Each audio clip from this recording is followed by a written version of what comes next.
It might seem strange that in The Temple, a 17th century collection of poetry written by Anglican priest George Herbert, that we come upon The Caller, a poem that speaks in raw terms of spiritual anguish and rebellion.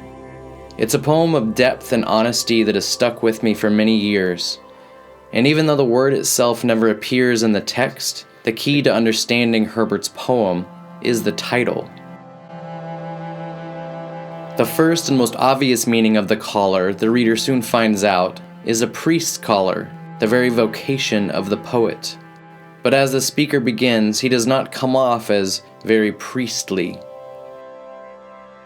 I struck the board and cried, "No more, I will abroad. What shall I ever sigh and pine?"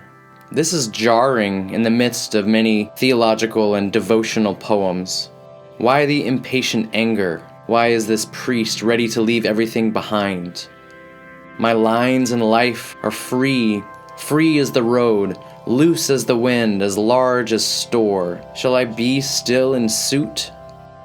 In frustration, this priest looks back on what could have been, the possibilities and the freedom that he has given up while being in suit or living a life of service.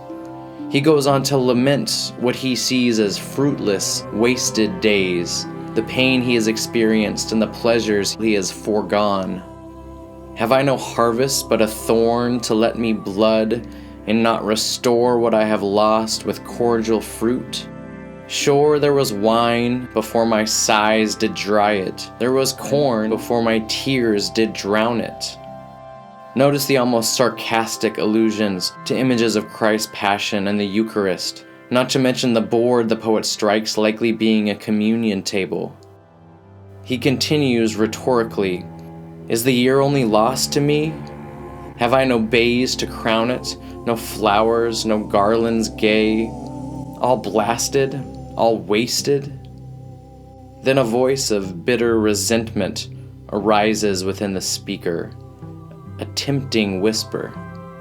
"Not so, my heart, but there is fruit, and thou hast hands. Recover all thy sigh-blown age on double pleasures. Leave thy cold dispute of what is fit and not.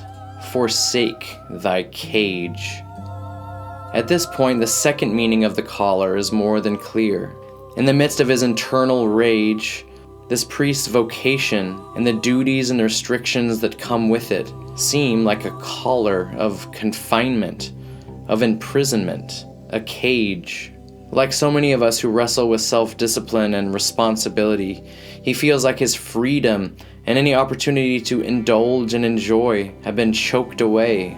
He's tempted to recover what is lost to time and fully indulge in double pleasure. Then the apt image of a cage is followed by a vivid metaphor. Thy rope of sands, which petty thoughts have made, and made to thee good cable, to enforce and draw, and be thy law, while thou didst wink and wouldst not see. His vocation, and the very faith that has tethered and sustained him, may be nothing more than a fleeting illusion, a result of wishful thinking and willful blindness. Then the speaker, in despair, pushes the nagging voice away and repeats his plan. "Take heed, I will abroad." In woeful resignation, he confirms within himself this pessimistic view of his life and work. Call in thy death's head there, tie up thy fears. He that forbears to suit and serve his need deserves his load. And suddenly the debate ceases, the raging stops, and a new voice is heard, one that speaks in a gentle iambic meter. But as I raved and grew more fierce and wild, at every word, methought I heard one calling, "Child," and I replied, "My Lord." The thought of the caller, that has become to this priest a collar of restriction, is transformed at the voice of God, the caller. His Lord's response to the priest's temptations to regret, his lonely doubts, and his angry raving is a simple word.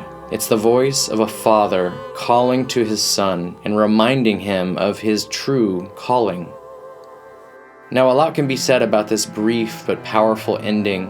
I love its portrayal of the gentle, fatherly hand of God. It's reminiscent to me of Christ's words in the Gospel of Matthew. "Take my yoke upon you and learn from me, for I am gentle and humble in heart, and you will find rest for your souls. For my yoke is easy and my burden is light." This image of Christ's yoke also gets at another complex topic that I think this poem highlights: the meaning of freedom. To be free, it seems to the priest, when he listens to the nagging voice of temptation, means the freedom to indulge in every whim and pleasure. Does not a yoke or collar imply a lack of freedom? But as I've explored in my videos on Life of Pi and Into the Wild, to be free is not so simple. When we are on the chaotic sea, faced by forces of internal destruction, we are in fact most free when we accept the necessity of boundaries. On our life's journey, we often find a transcendent sense of freedom, not on the road, but within the restricted bounds of a commitment to community. Likewise, the voice of God reminds this priest that there is a deeper, more abiding sense of freedom and satisfaction and calling when he accepts the responsibility of his vocation, of his caller. To conclude, I'm reminded of a connection made by Frederick Buechner, who wrote extensively on the idea of vocation. What some might view as the bonds of a calling is similar to the bonds of a marriage. But in Buechner's experience, within the bonds of marriage, I found a greater freedom to be and to become and to share myself than I can imagine ever having found in any other kind of relationship. My life would have been incalculably diminished without it. The same thing could be said by those of us who find abiding satisfaction and joy in the vocations to which we are called.